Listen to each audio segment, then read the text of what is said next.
let's make a study of this vibration magnetometer. This vibration magnetometer is useful in many ways.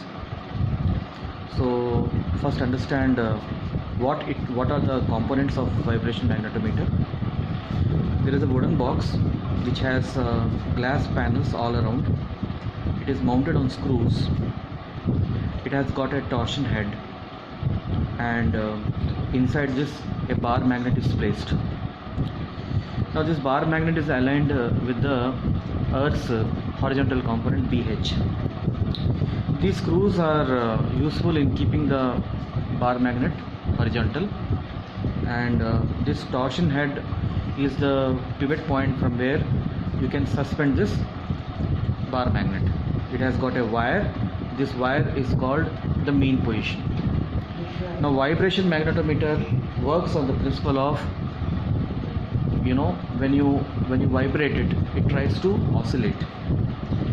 Now here this glass panel is provided because there can be some air movement and it will try to disturb the magnet. So initially what is done is, you take a experimental bar magnet. Let us say I want to find the magnetic moment. What I will do, I'll take a bar magnet of known parameters. That means its mass is known, its length is known, and I put it inside this the box. Once you put inside the box, it will try to settle down after some time.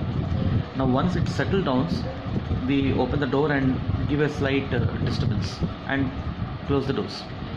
What happens is, this bar magnet tries to oscillate about, this is the direction of BH. It will try to have a to and fro motion, and after some time it will settle down. The mean position is the wire inside this torsion head. Okay, so what happens is, we know the basic formula to find the time period of this oscillation. T is equal to 2 pi into root over I by mbh. Okay, and this I is the moment of inertia of the bar magnet. It is given by mn square by 12. M is the mass and L is the length. And let us say I want to find out the magnetic moment m, and the BH value at that particular location is known.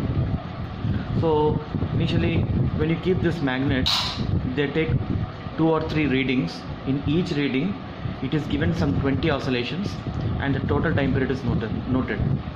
For 20 oscillation, you know the total time. Let us say it takes 40 seconds. For one oscillation, how much it will take? 20 by 40. So you know the value of T. So if you rearrange the equation, m is equal to 4 pi square I by T square into BH. You know BH, you know T, you know I. The magnetic moment of the given experimental bar magnet can be determined.